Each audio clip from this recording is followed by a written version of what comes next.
This episode of the Farmers Weekly podcast is brought to you in partnership with crop protection specialists Certis Belchim.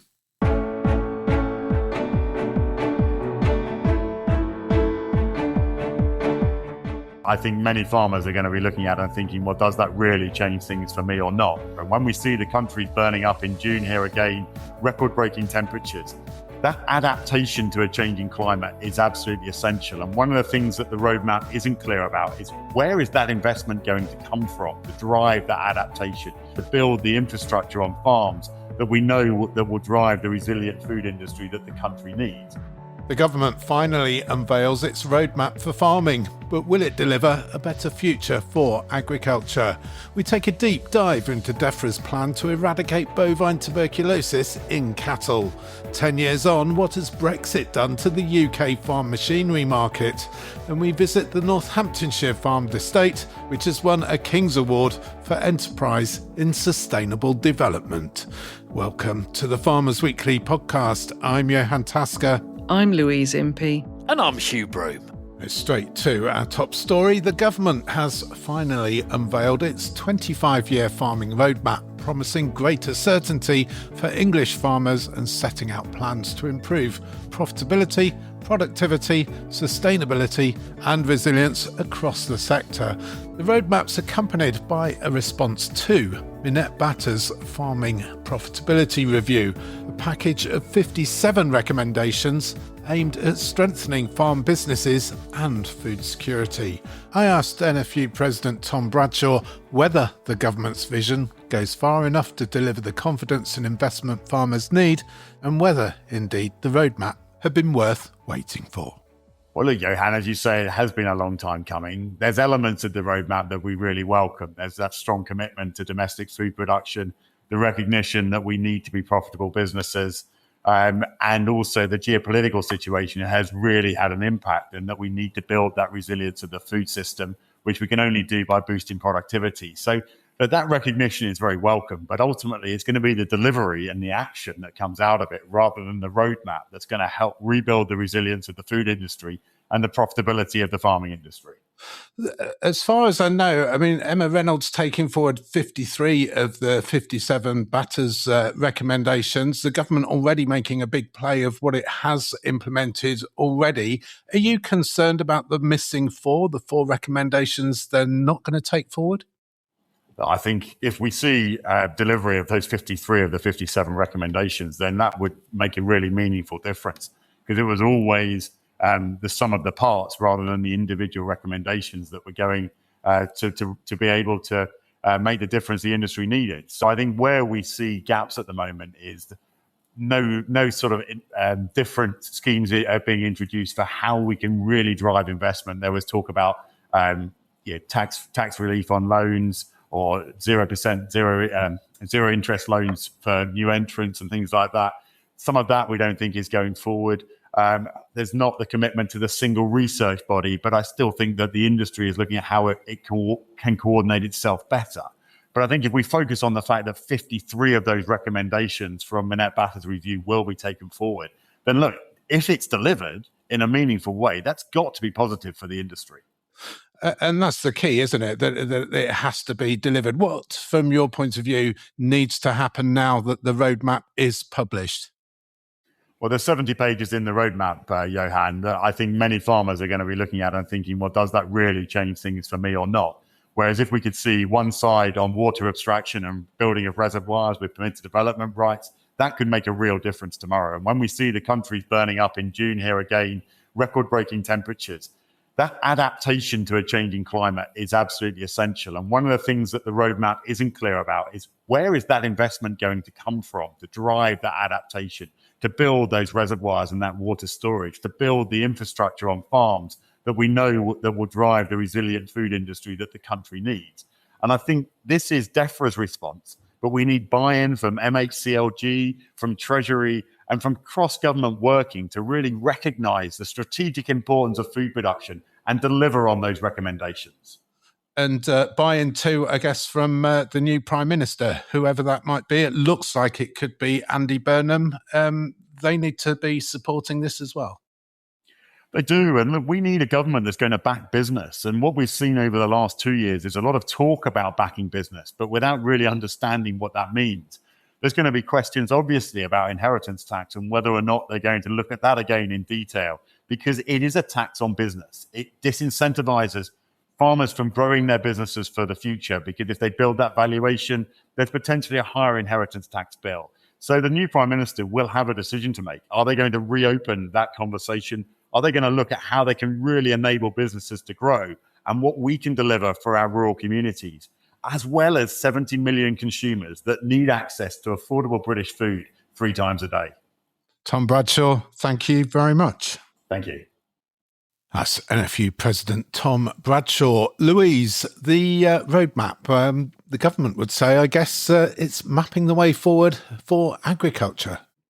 Yes, at last. This has been long awaited, hasn't it? We've been hearing about it for really quite some time. And now here it is. So that has to be welcome, doesn't it? Because they set out, as they say, a clear direction and a long-term vision for what farming is going to look like, both up to 2030 and then beyond to 2050. So that, we have mentioned that, haven't we, so many times on this podcast about there not being a plan and not being a vision. And now we finally have one. The other side of that, of course, is that this is a map for a journey that started really quite a long time ago for many farmers. So, following Brexit and as soon as BPS started to be taken away, that journey had already started. And of course, the pace has really accelerated in the last couple of years since the government changed colour. So that's the other side of this. But I think it's taken a long time, they say, because they had so many other bits that needed to be completed and shoehorn into this. And what we now need really is some sort of proof that their actions, or the government's actions, are going to match their words. Because throughout this document, there is a big focus on nature-friendly farming and sustainable farming methods, and that's great. But of course, we have the SFI 26 reopening or opening for new applications, and of course, there isn't much budget attached to the SFI 26. So that's already a bit of a dilemma for me. However, I think we have to be probably more positive than I've just been, in that they have produced this, and that now people will be able to see what it is that they really want from farmers. Hugh, as Louise suggests, this roadmap has been billed as something of a reset of the relationship between government and farming, and Defra Secretary Emma Reynolds accepting that the government needs to change the way it measures farming's contribution to the economy so it recognises the value of the whole agri-food sector supported by farmers, not just the value of food as it leaves the farm gate. And if it does that, it puts agriculture, the value of the agri-food sector, on a par with car manufacturing and indeed the construction sector. Well, look, they're trumping this as a reset after the sort of basically the whole drama of inheritance tax and the seemingly anti-rural agenda that's come out of government since 2024. The GVA figure, so farming, currently it sits at 0.6%. But if you then say, well, actually, without farming, the whole agri-food sector wouldn't function because the raw material comes from the farms in the country, suddenly that figure jumps up to 6.1%. So it sounds really good. Agri-food sector employs 1 in 10 employees nationally. So it's huge. It's many hundreds, 120 something billion turnover, et cetera, et cetera. It's huge. 153 billion, is the figure that they quote. So that's all of, I assume that's all of retail food service processing, right down to the farm. So shop and restaurant, right back to the farm and all the people involved. I suppose the question is, that's really good. We're producing 65% of the nation's food, and it's worth that much to the economy. Other than looking better on a list of stuff around sectors, what does it bring to the party? And I suppose the next question is, well, that's fine. If it's just a number, fine, it looks better than 0.6%. But If it means that it takes you up a level in terms of funding, or when the Treasury is organising funding and who gets what when, because we sit up as a higher chunk of, integral to maintaining that 6.1% value added, if that's better, then that is worth doing. But if it's just a number trying to rebuild bridges and keep everyone happy, then that's lovely. But let's have some, positive policy that goes forward, not just a number on the door. And Louise, everybody reacting to this roadmap announcement, and indeed Gavin Lane of the Country Land and Business Association saying it's all very well having a roadmap, but many farmers have more immediate concerns, which is profitability. At the moment, there isn't any. Yeah, there are some, serious immediate challenges, and he's absolutely right to highlight that.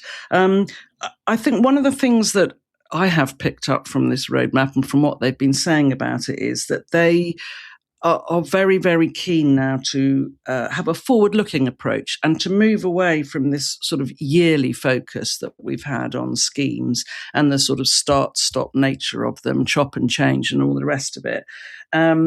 They've said they recognise that farmers need to know where they stand. So they are going to move away from that. What that's going to look like, we don't know. And obviously, we've had a bit of a change in the ministerial team in the last couple of weeks. So there's quite a lot of stuff to get to grips with. And I think Gavin Lane's absolutely right to highlight that, because we are in, and Hugh's been saying this for a while, uncharted waters with some of this stuff. And there are some people who are really drowning at the moment. Some farms are really struggling. So, let's have a look at some of the immediate stuff as well as some of this stuff that takes us forward to 2050 or whenever it is. And let's try and make sure that we don't lose too many of these very valuable family farms along the way. The Farmers Weekly Podcast. And now a special word from Certis Belchim about take-all, an increasing disease risk for second and third wheat crops as cereal rotations tighten. Where growers are relying more heavily on second and third wheats, every management decision really counts. And one of those first decisions is variety choice. In second and third wheat situations, growers often look for varieties that establish strongly, root well and deliver consistent performance under pressure. But whatever variety you choose, take-all can have a major impact on wheat grown after wheat. The biggest risk factor is continuous cereal cropping, and early drilling can also increase disease pressure. Integrated pest management and cultural controls can all help reduce take-all risk. Think managing volunteers, controlling grass weeds, adjusting drilling dates and nutrition. But where the risk remains high, additional protection can make sense. That's where seed treatment can help. Latitude from Certis Belchim is the only UK-approved crop protection product against take-all, with proven efficacy against the disease. Latitude works by disrupting fungal energy production. Once in contact with the soil, it rapidly moves off the seed and slowly through the soil profile, creating a protective zone around developing roots during establishment. Latitude helps crops get off to the strongest possible start. Make sure your seed is treated with Latitude from Certis Belchim. The Farmers Weekly Podcast. Now, the government has updated its approach to tackling bovine tuberculosis in cattle. A refreshed Defra strategy aims to eliminate the disease by 2038, and it includes some new approaches to tackling the disease. NFU Deputy President Paul Tompkins. So things that I'd say that to look out that are different, because the strategy is underpinned still by the skin tests and removals that we do right now. But looking to the future, we're also looking about how farmers can do more between those interval tests to identify residual disease in their herd. That might be through more private testing, new innovative testings that are coming to the market to enable farmers to look further into their herds. Look, it also talks about TB vaccine for cows. You and I know that we've talked about this for far too long, so that 2030 target in there to try and get this rolled out is still too far away for today, but I do see that still on the horizon. And then lastly, it does talk about more farmers, about how farmers can use existing data to understand more about how their farm is affected by TB.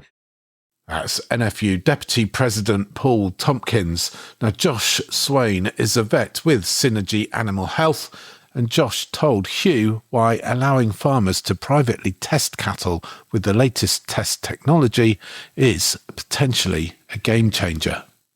Enflex is slightly different from the gamma test and the skin test. So it's a multiplex antibody ELISA. To put that into simple terms, where your gamma test is effectively measuring one thing and your skin test is effectively measuring one thing, the size of that bovine bump, Enflex is looking for multiple antibodies against specific parts of the bovine TB bacterium. So some of the things that can help us do is we can change how we use it to change its sensitivity and specificity. And why we might do that is, for example, like if we know we've got a problem herd and we need to find as many infected cows as possible, we need to use a more sensitive test. When we're using it in a herd that we're fairly confident is TB free, and we want to be really certain that if we get a positive, it is TB, we can use the more specific setting of that. I don't think it's going to be completely replace your skin testing or your gamma testing, but by using all of the tests at our disposal, we reduce the likelihood of leaving infected cattle behind. That's farm animal vet Josh Swain. Hugh, another step along the long road towards eradicating bovine TB in cattle.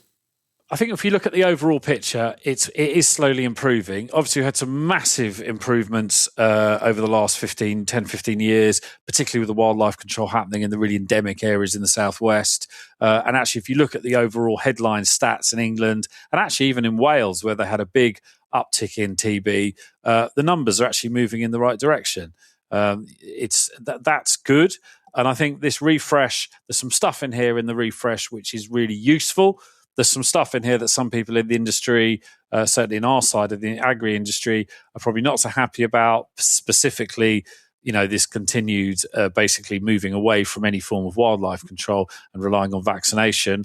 But the really positive stuff in here is having an open mind around the testing thing. And I think for me, that is the really big thing. This ability to be able to privately test using, as you heard in the audio, Josh was talking about the Enflex test. That is a test which has been validated. It's done all its testing, So you could basically use that yourself quite quietly, work out, particularly if you're, say, a dairy herd, you could use it with milk. If you're a beef herd, you have to put bloods through it, and work out who might be an at-risk cow in your herd and say, right, well, that needs to get gone as soon as possible. So you can start to sort of shuffle the pieces round before your short interval skin test comes every 6 months or every year or even every 4 years. So when that test actually happens, hopefully you've used some of this new technology to get rid of those high-risk cows and your herd is heading towards something healthy. Assuming that is, of course, you've been able to keep the disease out coming in on vehicle wheels or with wildlife, and you've been able to control the rest of the biosecurity as well, because that's obviously a big challenge. So there's some good stuff in here as well. And also looking at historic testing data, and again, using that to risk assess cows and move them out of the herd into the market and get them processed. It doesn't cost government anything. The farmer gets the money they need for the normal disposal. So that's got to be a win-win. Louise, a huge issue for beef and dairy herds, an emotive issue when it comes to wildlife as well. But bovine TB takes a huge emotional toll on the farmers affected as well. Oh, absolutely huge. I mean, I'm very aware of the stress and the anguish and the mental load, as you rightly say, that it puts on people. And it is a ridiculous situation, that really. I was interested because I was talking to a farmer yesterday, and up until 3 years ago, that was a dairy farm. And then he lost a third of his herd due to a TB outbreak. So it is no longer a dairy farm. But he made the point that he had then, after those cattle had gone and been slaughtered, he received the letter from Defra that Jeremy Clarkson receives in the latest series of Clarkson's Farm. And that is a letter to say that no visible lesions were found. Now, I'm not quite sure what that means. Hugh, you might be able to shed some light there. Does that mean that they were slaughtered unnecessarily? Does that mean there wasn't any TB? Or does that mean there is some TB? It doesn't determine whether there is or isn't TB if there's no visible lesions. So the skin test detects. The skin test has faults, okay? But we've been using it for, keep remembering with the skin test, it's really old school technology. At one point in the mid-1980s, we literally got down to less than a handful, literally less than 10 cases nationally. Then BSE came along and we completely lost the plot and got distracted. But that was all done using the skin test. The skin test will unfortunately miss 1 in 5 cases.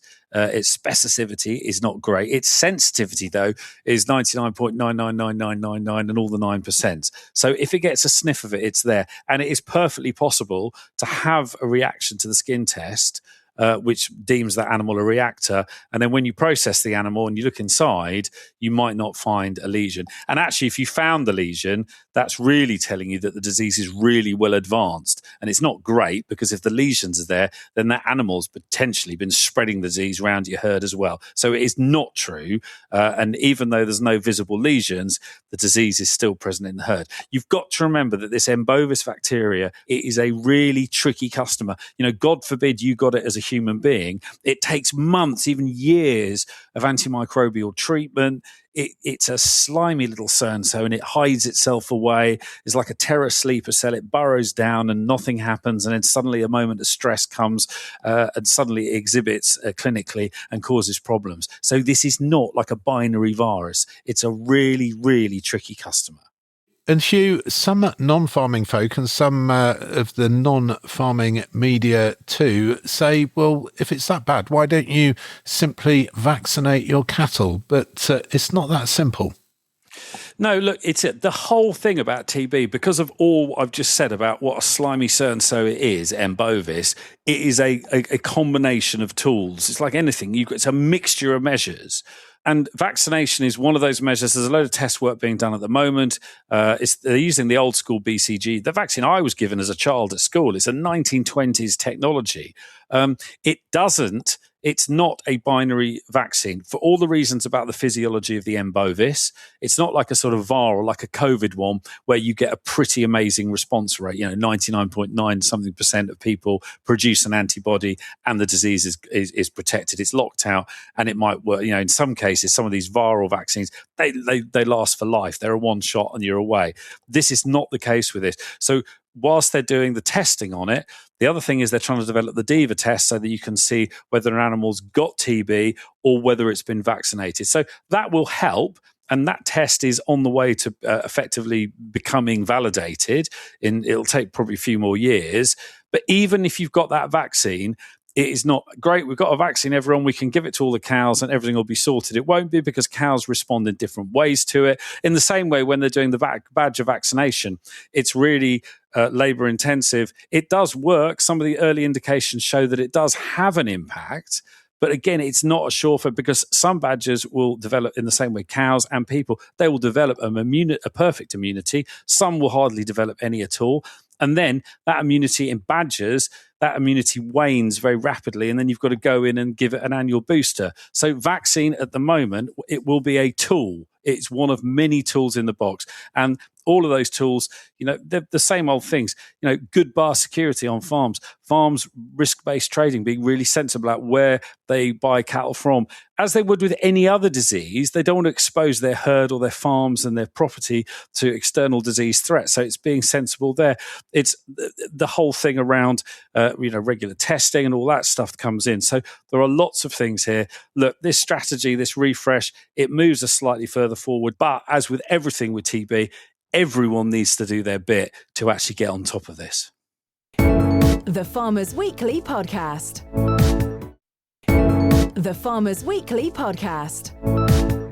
You're listening to the Farmers Weekly Podcast. Welcome along wherever you're listening to us from. You can email us podcast@fwi.co.uk. And if you're in the UK itself, you can message us by texting the word farm, followed by a message to 88440. Hugh, Louise, what a hot week. The hottest week ever that we've seen here in the UK, affecting both crops and livestock in the field. Temperatures around 40 degrees Celsius, and it looks like it's going to continue for, well, just a little bit longer too. Well, hopefully it'll ease off as we get through the weekend and into the following week. Obviously nothing like as hot as it has been in Europe, but just across the channel in France, temperatures flying up into the 40s. But yeah, it has been a case of getting out really early, getting out at 4 o'clock with a sprayer. Actually, the other morning it wasn't too bad because it was beautifully overcast. It was like 18 degrees and overcast. It was perfect spraying weather. But yeah, it is hot. It's challenging for everyone, isn't it, working in it, and everyone having to seriously think about how you change working practice and adapt to this weather, because this is becoming, more of a normal thing. So we sort of go into hot weather mode and do the animals earlier and stuff like that, really. Farming very much on the front line of climate change. The third week of June coming into the fourth week of June. Here in the UK, harvest just around the corner. Harvest imminent, Louise, another early one. Well, I'm not sure about that. I haven't seen any combine harvesters out yet, and I haven't heard much chat about that. I mean, oilseed rape is definitely getting closer, and some of those barley crops will be too. Of course, on lighter land, they always will harvest a bit earlier anyway as they start to sort of run out of steam. But and I don't think it's all systems go yet, but I'm sure some preparations are being made, depending really on how long this very hot spell lasts for. Now, also this week, the 10th anniversary of the UK voting to leave the European Union. Now, everybody has a view as to whether Brexit has been good or bad for British agriculture. Its impact has been wide-ranging, not least on the market for second-hand agricultural machinery. I caught up with Bill King, chairman of Cheffins auctioneers, who hold one of the world's biggest monthly machinery auctions at their sale ground near Ely in Cambridgeshire.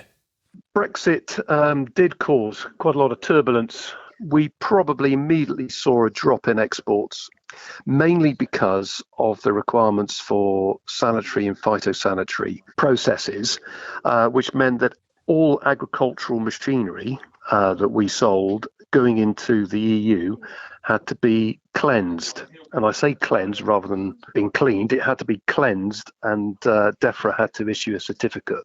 So this immediately slowed up the trade, because pre-Brexit, we would be able to sell tractors to buyers from the EU who would be able to buy them on the day, load them up in their low loaders and curtain siders and head off to the ports, and they could be back in Holland or on the French coast that day. And that really slowed it up. So we were probably taking up to 2 weeks to be able to clean items. Then they've got to be inspected. Then they've got to be certificated. Then we've got to do the paperwork, the export paperwork, because we were exporting then. We didn't have open borders. So immediately, this is what created that sort of turbulence. And I think quite a few of our sort of smaller export dealers, particularly from Ireland, where we do a lot of our business, they probably took that as an opportunity to stop. And it's taken all this time really to start getting a lot of the exporters back. We continued exporting, and but it's taken a while for them to get the confidence to deal with us as Cheffins, who they know we can provide them with the appropriate paperwork and can deal with it efficiently, and also clean and cleanse and obtain the necessary phytosanitary certification to allow them to get it exported. So trade more sticky then, more complex, more friction. How do you see things going forward, Bill? Well, what we can see is that since Brexit came in, we have sold fewer lots, albeit that the value of lots have gone up. So this is a reflection on the fact that some of the smaller dealers thought it just wasn't worth their while and worth the cost of exporting goods back into the EU. So we saw some of those smaller exporters sort of disappear, and we were more reliant on the home trade for those items.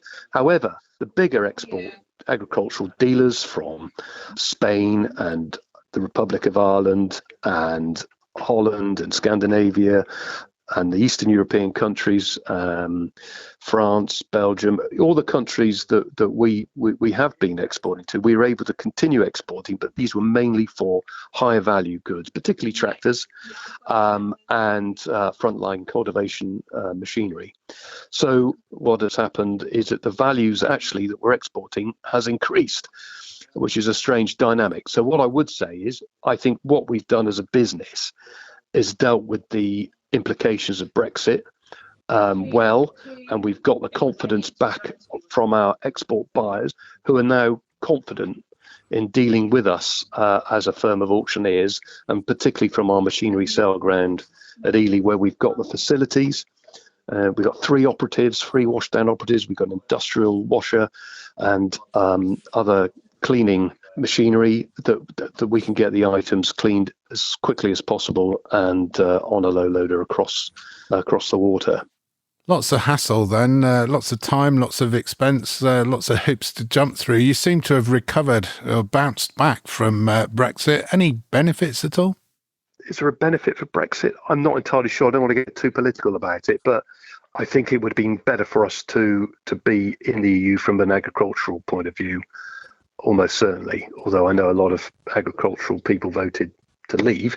But, when we see as it is now, would they still vote like that?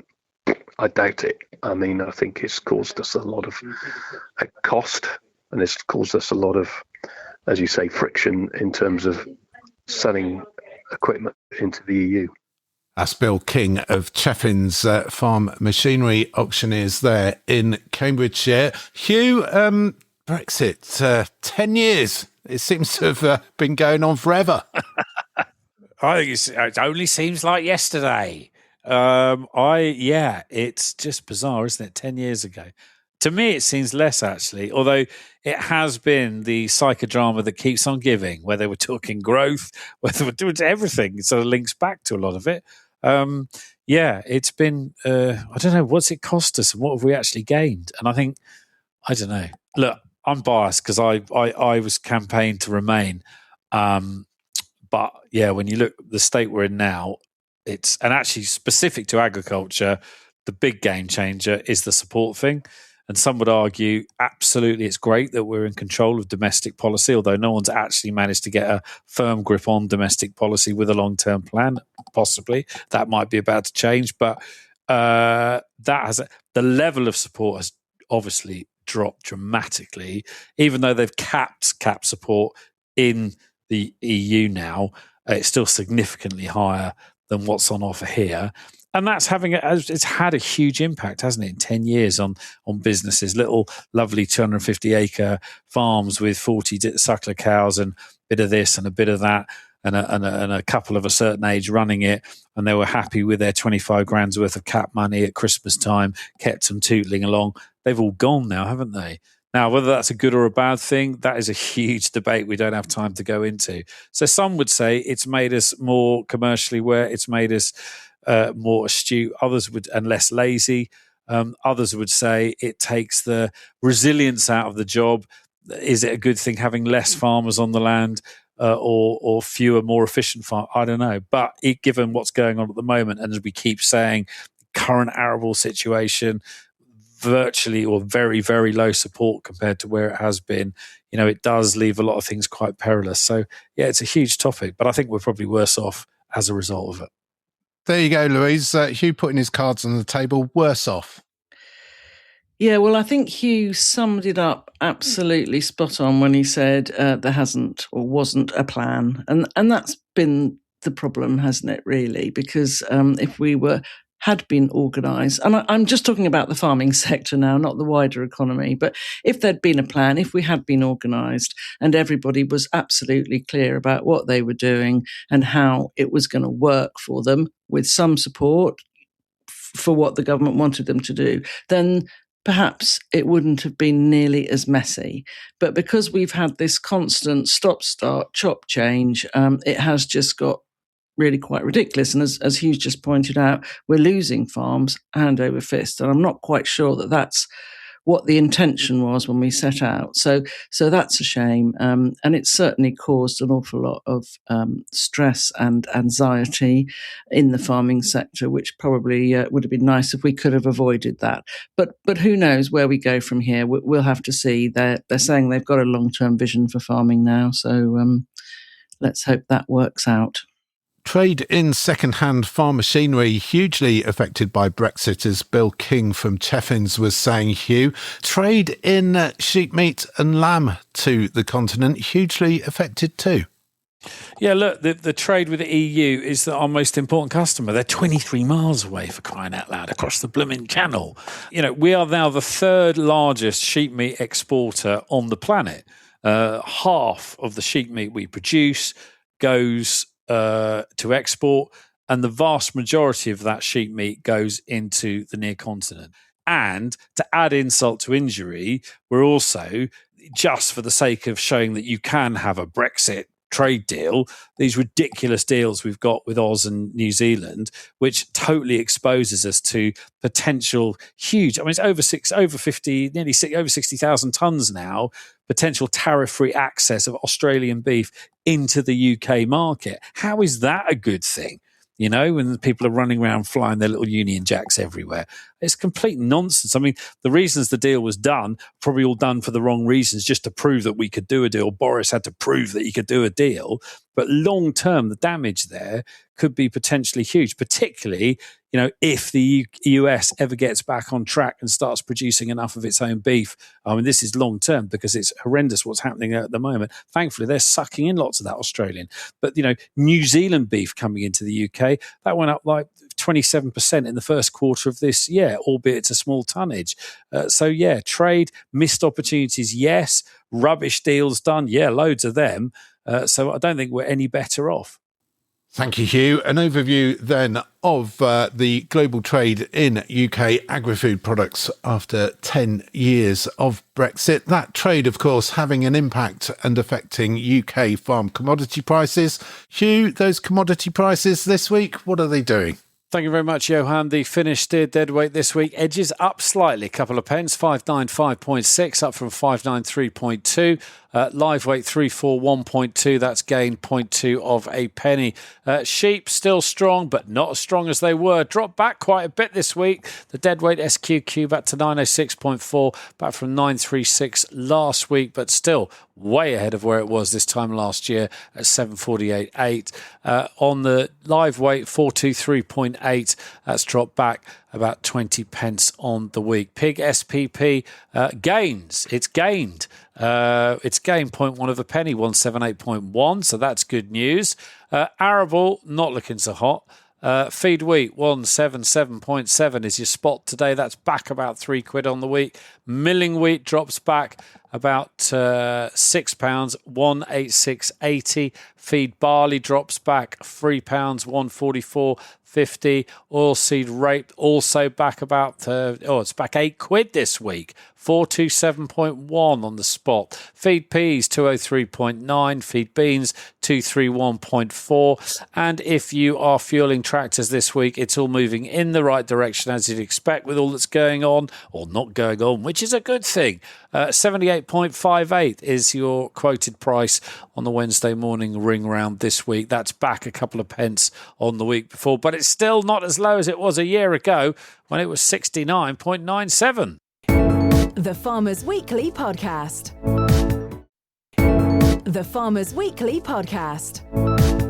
And finally, a historic family-owned farming business and estate has received the King's Award for Enterprise in Sustainable Development, one of the UK's top honours.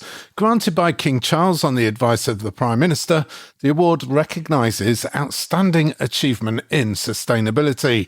And for the Courteenhall Estate in Northamptonshire, it's recognition of a philosophy that has guided the family farming business for generations.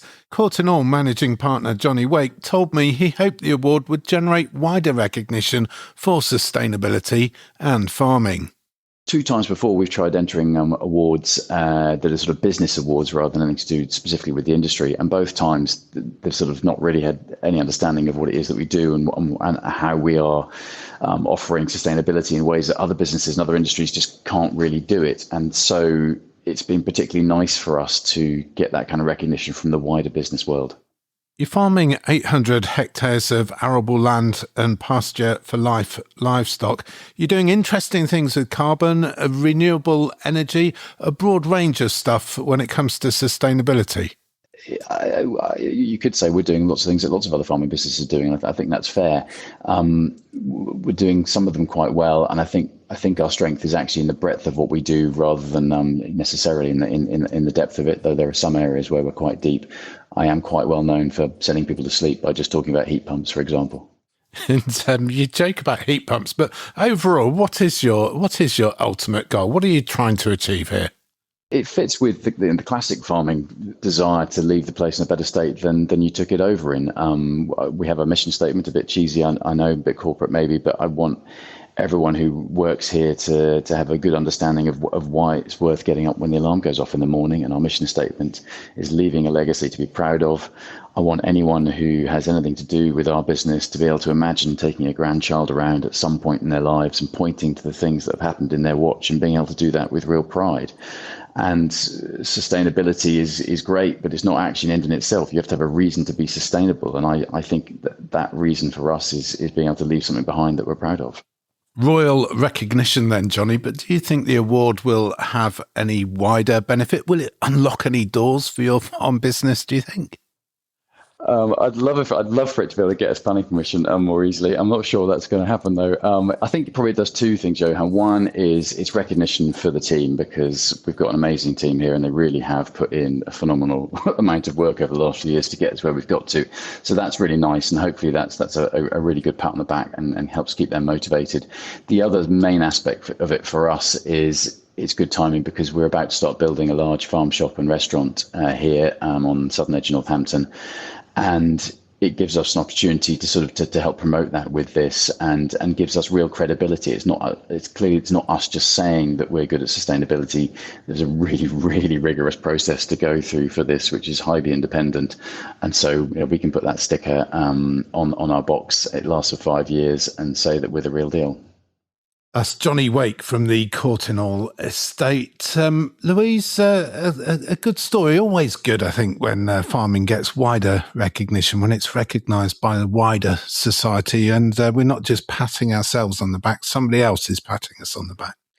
Yeah, no, it's really good. Well done to the team. And I like the way that he referenced the team and how much work they've put in. So well done to the team there. And also, obviously, they've got exciting plans afoot. He talked about their developing a farm shop and restaurant. So, they're not resting on their laurels at all, are they? They're keeping going, got all sorts of plans. So that's fantastic. Well done to them. Yeah, fantastic sustainability award for the Courteenhall Estate.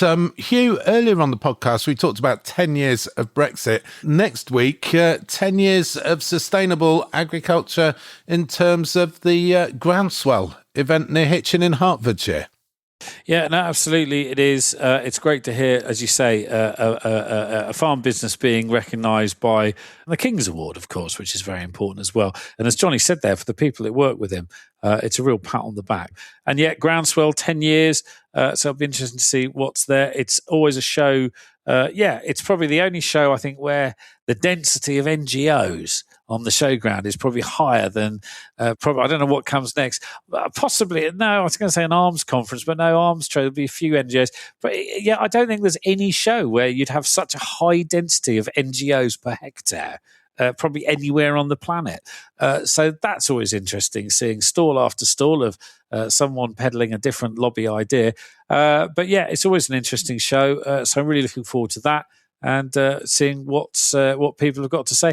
And I think, I don't know, I suppose one of the things, we're at a time now where, some would say we're regen to death.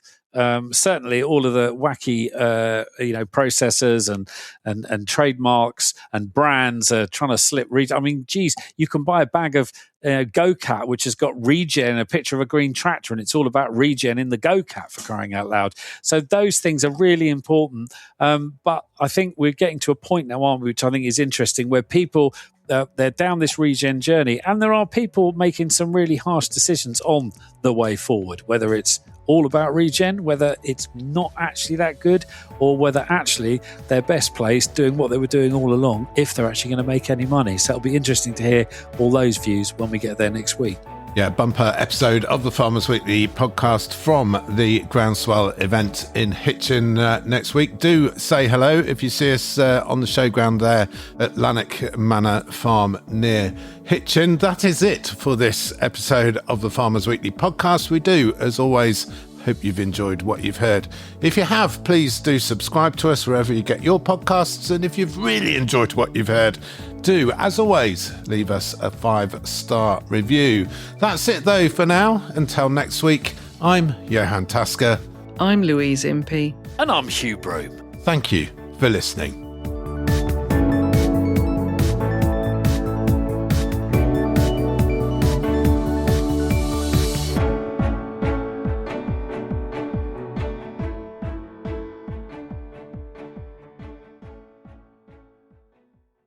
This episode of the Farmers Weekly podcast was brought to you in partnership with crop protection specialists Certis Belchim.